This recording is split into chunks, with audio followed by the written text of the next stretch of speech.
ಶಿಡ್ಲಘಟ್ಟ ತಾಲೂಕಿನ Jangamakote Shri Balaji Vidyaniketan English medium ಶಾಲೆಯಲ್ಲಿ ಶುಕ್ರವಾರ ಸಂಜೆ ಉದ್ಭವ ಉತ್ಸವ್ 2024 ಕಾರ್ಯಕ್ರಮ ಹಮ್ಮಿಕೊಳ್ಳಲಾಗಿತ್ತು. ಕಾರ್ಯಕ್ರಮವನ್ನು ಜ್ಯೋತಿ ಬೆಳಗುವ ಮೂಲಕ ಉದ್ಘಾಟನೆ ಮಾಡಲಾಯಿತು. ಕಾರ್ಯಕ್ರಮದಲ್ಲಿ ವಿವಿಧ ಸಿನಿಮಾ ಗೀತೆಗಳಿಗೆ ಪುಟಾಣಿ ಮಕ್ಕಳ ಡ್ಯಾನ್ಸ್, ವೇಷಭೂಷಣ, ಮಕ್ಕಳ ಕಲರವ ಎಲ್ಲರ ಗಮನ ಸೆಳೆಯಿತು. ತಮ್ಮ ಮಕ್ಕಳು ವೇದಿಕೆ ಮೇಲೆ ಬರುತ್ತಿದ್ದಂತೆ ಪೋಷಕರು ಜೋರು ಚಪ್ಪಾಳೆ ತಟ್ಟಿ ಸಂಭ್ರಮಿಸಿದರು.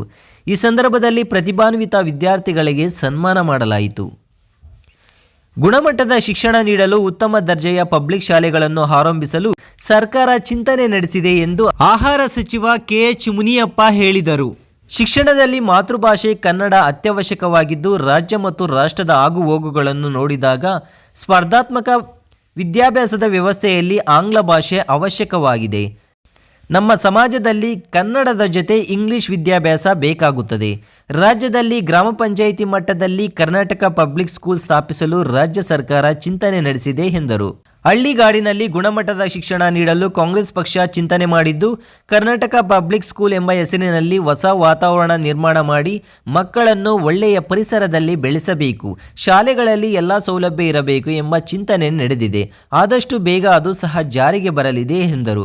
ಇನ್ನು ದೇವನಹಳ್ಳಿ ಕ್ಷೇತ್ರದಲ್ಲಿ CSR ಫಂಡ್ ಇಂದ ಪ್ರತಿ ಗ್ರಾಮ ಪಂಚಾಯಿತಿ ಕೇಂದ್ರದಲ್ಲಿ ಸರ್ಕಾರಿ ಶಾಲೆಗಳ ನವೀಕರಣ, ಆಟದ ಮೈದಾನ, ಶಾಲಾ ಕಟ್ಟಡ, ಶೌಚಾಲಯ, ಕುಡಿಯುವ ನೀರು ಇವೆಲ್ಲವನ್ನು ಕೂಡ ಮಾಡಲಿಕ್ಕೆ ಕಾರ್ಯಕ್ರಮ ರೂಪಿಸಿ ಇದೇ ಜನವರಿ ಅಂತ್ಯದ ಒಳಗೆ ಪ್ರಾರಂಭ ಮಾಡುತ್ತಿದ್ದೇವೆ.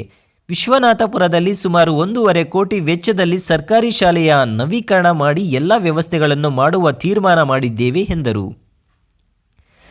ಸಮಾಜದಲ್ಲಿ ಒಂದು ಅತ್ಯುತ್ತಮವಾದ ಗುಣಮಟ್ಟದ ಇಂಗ್ಲಿಷ್ ವಿದ್ಯಾಭ್ಯಾಸ ಕೂಡ ಬೇಕಾಗ್ತದೆ. ಕನ್ನಡದ ಜೊತೆಯಲ್ಲಿ ಅಂತಹ ಕೆಲಸವನ್ನು ಇವರು ಮಾಡ್ತಾ ಇದ್ದಾರೆ.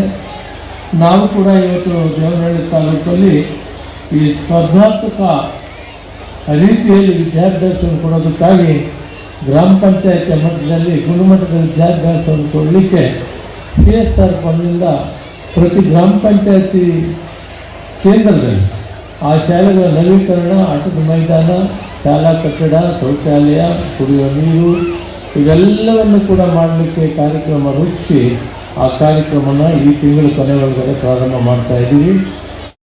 ನಾವು public schools, Karnataka public schools ಅಂತ ಹೆಸರಿನಲ್ಲಿ ನಾವು ಹೊಸ ಒಂದು ವಾತಾವರಣ ನಿರ್ಮಾಣ ಮಾಡಿ ಆ ಮಕ್ಕಳನ್ನು ಒಳ್ಳೆ ಪರಿಸರದಲ್ಲಿ ಬೆಳೆಸಬೇಕು, ಆ ಶಾಲೆಗಳಲ್ಲಿ ಎಲ್ಲ ಸೌಲಭ್ಯಗಳಿರಬೇಕು ಅನ್ನೋದನ್ನು ಕೂಡ ಯೋಚನೆ ನಡೆದಿದೆ. ಆದಷ್ಟು ಬೇಗ ಅದು ಕೂಡ ಜಾರಿಗೆ ಬರ್ತದೆ. ಈಗ ಕರ್ನಾಟಕ ಪಬ್ಲಿಕ್ ಸ್ಕೂಲ್ ಅಂತ ಬರೋದ್ರ ಮುಖಾಂತರ ಅದರಲ್ಲಿ ಎಲ್ಲ ಥರದ ಸೌಲಭ್ಯಗಳ ಜೊತೆಗೆ 2-3, ಯಾಕಂದರೆ ಕೆಲವು ಹಳ್ಳಿಗಳಲ್ಲಿ ಶಾಲೆಗಳಲ್ಲಿ ಮಕ್ಕಳು ಕಡಿಮೆ, ಉಪಾಧ್ಯಾಯರು ಕಡಿಮೆ, ಅದಕ್ಕೆ ಕ್ರೋಢೀಕರಿಸಿ ಒಂದು ಗುಣಮಟ್ಟದ ವಿದ್ಯಾಭ್ಯಾಸವನ್ನು ಕೊಡಬೇಕು. ಅವರು ಕೂಡ ರಾಜ್ಯ ಮತ್ತು ರಾಷ್ಟ್ರ ಮಟ್ಟದಲ್ಲಿ ಕಾಂಪಿಟೇಷನ್ ಮಾಡಿ PUCಯಲ್ಲಿ ಪಾಸ್ ಆದಮೇಲೆ CET ಮತ್ತು NEET ಎಕ್ಸಾಮ್ಗಳಲ್ಲಿ ಸ್ವತಃ ಅವರೇ ಪಾಸಾಗಿ ಅವರವರ ಜಾಗವನ್ನು ಅವರು ಹುಡುಕೊಳ್ಳುವಂಥದ್ದಾಗಬೇಕು. ಅವರು ಸೆಲೆಕ್ಟ್ ಆಗಬೇಕು. ಅದರ ಮುಖಾಂತರ ಅವರ ಭವಿಷ್ಯವನ್ನು ರೂಪಿಸ್ಕೊಳ್ಬೇಕಾಗ್ತದೆ. ಡಾಕ್ಟರ್ ಆಗ್ಬೋದು, ಇಂಜಿನಿಯರ್ ಆಗ್ಬೋದು, KS ಆಗ್ಬೋದು, IAS ಆಗ್ಬೋದು, ಇಂಥ ಟೀಚರ್ಸ್ ಆಗ್ಬೋದು. ಇವೆಲ್ಲಕ್ಕೂ ಕೂಡ ದಾರಿ ಕಂಡುಕೊಳ್ಳೋದಕ್ಕೆ ಒಂದು PUCವರೆಗೂ ಗುಣಮಟ್ಟದ ವಿದ್ಯಾಭ್ಯಾಸ ನಾವು ಕೊಡಲೇಬೇಕಾಗ್ತದೆ. ಆ ನಿಟ್ಟಿನಲ್ಲಿ ಸರ್ಕಾರ, ಸನ್ಮಾನ್ಯ ಮುಖ್ಯಮಂತ್ರಿಗಳು ಯೋಚನೆಯನ್ನು ಮಾಡಿದ್ದಾರೆ. ತಜ್ಞ ವೈದ್ಯರಾದ ಡಾಕ್ಟರ್ TM ಆಂಜಿನಪ್ಪ ಮಾತನಾಡಿ, ನಿಮ್ಮ ಮಕ್ಕಳ ಓದಿನ ಬಗ್ಗೆ ಕೀಳರಿಮೆ ಬೇಡ, ಮಕ್ಕಳಿಗೆ ನಾನು ಅತ್ಯುತ್ತಮ ಎಂಬುದನ್ನು ಹೇಳಿಕೊಡಿ. ನಿಮ್ಮ ಮಗು ಏನಾದರೂ ತಪ್ಪು ಮಾಡಿದಾಗ ಅದನ್ನು ಶಾಂತ ರೀತಿಯಲ್ಲಿ ತಿಳಿಸಿ ಹೇಳಿ. ಒಳ್ಳೆಯ ವಿಚಾರಗಳ ಕಡೆ ನಿಮ್ಮ ಮಗುವಿನ ಮನಸ್ಸನ್ನು ಸೆಳೆದು ಬೆನ್ನು ತಟ್ಟಿ ಪ್ರೋತ್ಸಾಹಿಸಿ ಎಂದು ಪೋಷಕರಿಗೆ ಕಿವಿಮಾತು ಹೇಳಿದರು. ಮನೆಯೇ ಮೊದಲ ಪಾಠಶಾಲೆ, ಅಮ್ಮನೇ ಮಗುವಿನ ಮೊದಲ ಗುರು. ಎಲ್ಲ ನಿಮ್ಮ ಮಕ್ಕಳಿಗೆ ಒಳ್ಳೆಯ ಸಂಸ್ಕೃತಿ ಕಲಿಸಿ, ಮಕ್ಕಳಲ್ಲಿ ಒಳ್ಳೆಯ ಕನಸುಗಳನ್ನು ಬಿತ್ತಿ ಅದನ್ನು ಸಾಕಾರಗೊಳಿಸುವ ಕೆಲಸವನ್ನು ಪೋಷಕರು ಮಾಡಬೇಕು ಎಂದರು. ನಿಮ್ಮ ಆಯುಸ್ಸು ಆರೋಗ್ಯ ಹೆಚ್ಚಾಗಬೇಕಾದರೆ ಮನಸ್ಸಿನ ಭಾವರಸದಲ್ಲಿ ಉಕ್ಕಿ ಹರಿಯುವ ನಗುವಿನೊಂದಿಗೆ ಚಪ್ಪಾಳೆ ತಟ್ಟಿ. DV ಗುಂಡಪ್ಪನವರ ಮಂಕುತಿಮ್ಮನ ಕಗ್ಗದಲ್ಲಿ ಹೇಳಿರುವಂತೆ, ನಗುವಾತ್ಮ ಪರಿಮಳವ ಪಸರಿಸುವ ಕುಸುಮ, ನಗು ನಗುತ್ತ ಬಾಳಿ, ನಗುವ ನಗಿಸುವ ನಗಿಸಿ ನಗುತ್ತ ಬಾಳುವ ವರವನ್ನು ಬೇಡಿಕೊಳ್ಳೋ ಮಂಕುತಿಮ್ಮ. ಹೂವು ತನ್ನ ಪರಿಮಳವನ್ನು ನಗುವಿನ ರೂಪದಲ್ಲಿ ಹೊರಸೂಸುವಂತೆ ನಗು ಪರಮಾತ್ಮ ಮಾನವನಿಗೆ ಕೊಟ್ಟ ವರ. ಮನುಷ್ಯ ಖುಷಿಯಿಂದ ಇರಬೇಕು.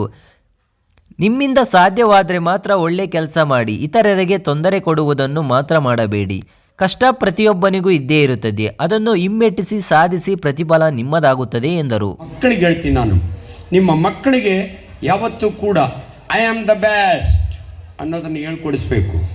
ದಯವಿಟ್ಟು ಇವನ್ 3 ಜನ ಮಕ್ಕಳಿಗೆ ನಾವು ಬಹುಮಾನ ಕೊಟ್ಟು 650ಕ್ಕೆ 590 ಯಾರು ತಗೊಂಡಿಲ್ಲೋ ಅವರ ತಂದೆ ತಾಯಿಗಳು ಯಾವತ್ತೂ ಕೂಡ ನನ್ನ ಮಗ ಅವ್ರಿಗಿನ್ನ ಕೀಳು ಅಂತ ಅನ್ನಿಸ್ಬಾರ್ದು ನಿಮಗೆ. ನಾನು ತುಂಬ ಜನ ನೋಡಿದ್ದೀನಿ, ನೆಂಟರುಗಳ ಮನೆಗೆ ಹೋಗ್ತೀನಿ, ಅವ್ರ ಮಗಳು ಬರಿತಾ ಇರ್ತಾಳೆ ಹೋಮ್ವರ್ಕು. ನಮ್ಮ ಡಾಕ್ಟ್ರು ಬಂದರು, ಕೂತ್ಕೊಳ್ಳಿ ಡಾಕ್ಟ್ರೇ, ಟೀ ಕೊಡ್ತೀನಿ. ನೋಡಿ ಡಾಕ್ಟ್ರೇ, ನನ್ನ ಮಗಳು ಎಷ್ಟು ಚೆನ್ನಾಗಿ ಮಾಡ್ತಾಳೆ, ಅಲ್ಲಿ ಬರ್ತಾವೆ ನೋಡಿ ಪೋರಣಿ ನನ್ನ ಮಗ ಬ್ಯಾಟ್ ಹಿಡ್ಕೊಂಡು ಅವ್ನು ಇವ್ನ ಕಾಲು ಕೆಳಗಡೆ ತೋರಿಸ್ಬೇಕು ಅಂತಾರೆ. ಇನ್ನೊಬ್ಬರ ಮನೆಗೆ ಹೋಗಿದ್ದೀನಿ, ಡಾಕ್ಟ್ರೇ ನಮ್ಮ ಬಾಮ ಇದ್ದ ನಿಮಗೆ ಚೆನ್ನಾಗಿ ಗೊತ್ತಲ್ಲ ರಾಜಣ್ಣನ ಮಗ, ಎಷ್ಟು ಚೆನ್ನಾಗಿ ಗೊತ್ತಾನೆ ಡಾಕ್ಟ್ರೇ, ನನ್ನ ಮಗ ಇದ್ದಾನಲ್ಲ ಪೊರಡಿ ನನ್ನ ಮಗ, ಅವ್ನ ಕಾಲು ಕೆಳಗಡೆ ತೋರಿಸ್ಬೇಕು. ದಯವಿಟ್ಟು ನಿಮ್ಮ ಮಕ್ಕಳನ್ನು ಯಾರ ಕಾಲು ಕೆಳಗಡೆಗೂ ತೋರಿಸ್ಬೇಡಿ. 60% ಬಂದಿರೋ ಮಗನಿಗೆ ಬೆಂತಟ್ಟಿ 80ಕ್ಕೆ ಹೋಗ್ತಾನೆ. ನೀವು ಬೇರೆಯವ್ರ ಮಗನ ಕಾಲು ಕೆಳಗಡೆ ತೋರಿಸ್ಬಿಟ್ರೆ 40ಕ್ಕೆ ಹೋಗ್ಬಿಡ್ತಾನೆ. ದಯವಿಟ್ಟು B positive with your children. ನಾನು ಯಾವತ್ತು ಮಾತನಾಡಿದ್ರು, ನಾನು ಒಬ್ಬ ಟೀಚರ್ ಇದ್ದೀನಿ, ಇಲ್ಲಿಂದನೇ ಶುರು ಮಾಡ್ತೀನಿ. ನಾನು ನೋಬ್ಲೆಸ್ಟ್ ನೋಡಿ, ನೀವೇನೇ ಕೆಲಸ ಮಾಡಿ, ಕಸ ಗುಡಿಸೋ ಕೆಲಸ ಮಾಡಿ, ಅದು ನೋಬಲ್ ಪ್ರೊಫೆಷನ್ನೇ. Noblest profession on earth is a teachers' profession. ತಿಳ್ಕೊಂಬಿಡಿ, ಅದಕ್ಕೊಂದು ಚಪ್ಪಾಳೆ ಹೊಡಿಬೇಕು ನೀವು. ಯಾಕೆ ಹೊಡಿಬೇಕು ಅಂದರೆ, ಬರೀ ಇಲ್ಲಿರೋ ಟೀಚರ್ಸ್ ನಾನು ಹೊಗಳ್ತಿಲ್ಲಮ್ಮ, ನಿಮ್ಮನ್ನು ಹೊಗಳ್ತಾ ಇದ್ದೀನಿ. ಮನೆಯ ಮೊದಲ ಪಾಠಶಾಲೆ, ಅಮ್ಮನೆಯ ಮೊದಲ ಗುರು. ನೀವೆಲ್ಲ ನಿಮ್ಮ ಮಕ್ಕಳಿಗೆ ಒಳ್ಳೆಯ ಸಂಸ್ಕೃತಿಯನ್ನು ಕಳಿಸಿ ಶಾಲೆಗೆ ಕಳಿಸಿದರೆ ನಿಮ್ಮ ಹೆಣ್ಣುಮಕ್ಕಳು ನಾನು ಬಂದಾಗೆ ಎಷ್ಟು ಚೆಂದಾಗಿ ಕೈ ಮುಗಿದ್ರು ಗೊತ್ತಾ, ಅದು ಸಂಸ್ಕೃತಿ ರೀ. ಅದಕ್ಕೆ ನಿಮಗೆ ಒಂದು ಚಪ್ಪಾಳೆ. ನಿಮ್ಮ ಮಕ್ಕಳನ್ನು ಇಂಥ ಸಂಸ್ಥೆಯಲ್ಲಿ ಎಷ್ಟು ಚೆನ್ನಾಗಿ ಅವು ಮಾಡಿದ್ದು ನಮಸ್ಕಾರ ನೋಡಿದರೆ ನನಗೆ 2 ವರ್ಷ ಆಯುಸ್ ಜಾಸ್ತಿ ಆಯಿತು. ಬಾಲಾಜಿ ವಿದ್ಯಾನಿಕೇತನ ಶಾಲೆಯ ಸಂಸ್ಥಾಪಕ ಅಧ್ಯಕ್ಷರಾದ ಮುನಿರಾಜು ಮಾತನಾಡಿ, ಮಕ್ಕಳ ಮೇಲಿನ ಪ್ರೀತಿ ಅವರ ಭವಿಷ್ಯವನ್ನು ನಿರ್ಧರಿಸುವಂತಿರಬೇಕು.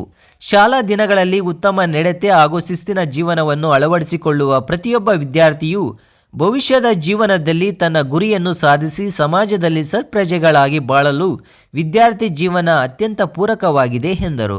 ಇಷ್ಟೊತ್ತು ನಮ್ಮ ಪೋಷಕರಿಗೆ ಸಾರ್ ಒಂದು ಮಾತು ಹೇಳಿದ್ರು, ನನ್ನ ಮಗು ಒಂದು ಅಕ್ಷರ ಕಮ್ಮಿ ಆದರೂ ಶಿಸ್ತು ಅಂದರೆ ಉತ್ತಮ ವಿದ್ಯಾರ್ಥಿ ಅಂತ ಆದರೆ ಅದು ಮುಂದಿನ ಜೀವನದಲ್ಲಿ ಒಂದು ಆದರ್ಶ ಆಗುತ್ತೆ. ಯಾಕಂದರೆ ಎಷ್ಟೇ ಡಿಗ್ರಿಗಳು ತಗೊಂಡ್ರು ಆ ಮನುಷ್ಯನ ಹತ್ರ ಶಿಸ್ತಿಲ್ಲ ಅಂದರೆ ವಿದ್ಯೆಗೆ ಬೆಲೆ ಇಲ್ಲ.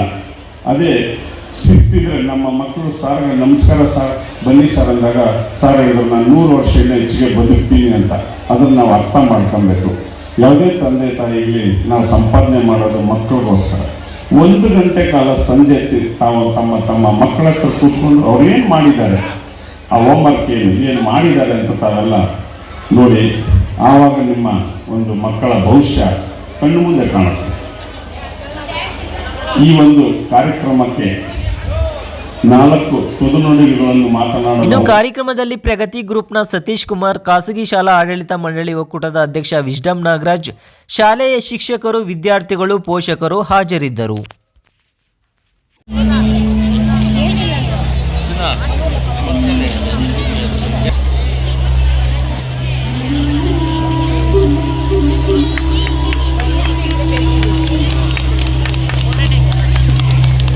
ಸನ್ಮಾನ ನೀಡಿದಂತಹ ಎಲ್ಲ ಗಣ್ಯರಿಗೂ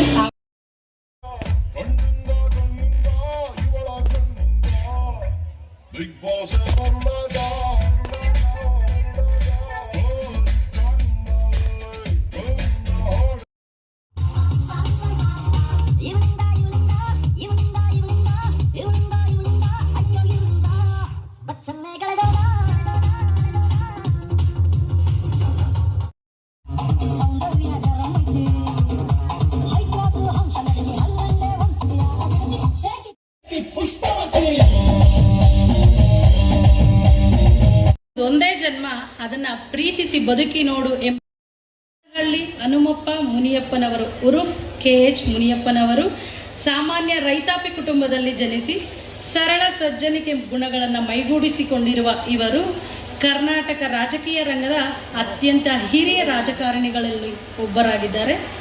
ಮೊದಲು ಇವರು ವಕೀಲ ವೃತ್ತಿಯನ್ನು ನಿರ್ವಹಿಸುತ್ತಿದ್ದರು. ತದನಂತರ 1960ರಲ್ಲಿ ಅಂದಿನ ಪ್ರಧಾನಮಂತ್ರಿ ಹಾಗೂ ಶ್ರೀಯುತ ರಾಜೀವ್ ಗಾಂಧಿಯವರ ಆಶೀರ್ವಾದದಿಂದ ತಮ್ಮ ರಾಜಕೀಯ ಜೀವನಕ್ಕೆ ಮುನ್ನುಡಿ ಬರೆದರು.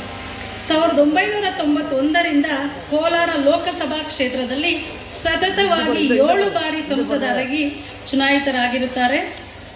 ಕೇಂದ್ರದ ಅತಿ ಸಣ್ಣ ಹಾಗೂ ಮಧ್ಯಮ ಕೈಗಾರಿಕೆಯ ರಾಜ್ಯ ದರ್ಜೆ ಸಚಿವರಾಗಿ ಕೂಡ ಕಾರ್ಯನಿರ್ವಹಿಸಿರುತ್ತಾರೆ.